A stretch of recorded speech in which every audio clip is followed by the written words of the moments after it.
კომპანია Makticom კი მაგთის ბარისა და ბანის მომხმარებელს ახალ როუმინგულ მომსახურებას მოგზაურს თავაზობს. კომპანიის საზოგადოებასთან ურთიერთობის დეპარტამენტის დირექტორ ნინო სურგულაძის ინფორმაციით, ახალი როუმინგული მომსახურება საგრძნობლად გაუიაფებს უცხოეთში მყოფ აბონენტებს როუმინგით სარგებლობის ხარჯს. მისივე თქმით, ამ მომსახურებით სარგებლობა ყოველგვარი დეპოზიტის და ნომრის შეცვლის გარეშეა შესაძლებელი. მომსახურების ჩართვა კი უფასოა. მსვლელებს დაწვრილებით ინფორმაცია შეუძლიათ მაგთის ოფიციალურ ვებგვერდზე იხილოთ.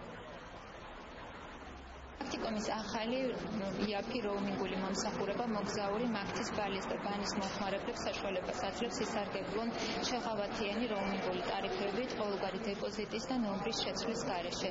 თუ დასასვენებლად ყველაზე აქტიური ზაფხულის სეზონსაც გავითვალისწინებთ, ვფიქრობთ, რომ Makticom-ის მომხმარებლებისთვის სასიამოვნო საჩუქარი იქნება მნიშვნელოვნად შეღავათიანი როუმინგული მომსახურების შეთავაზება შემავალი ზარი წლებში 10 თეთრიდან გამავალი კი 30 თეთრიდან.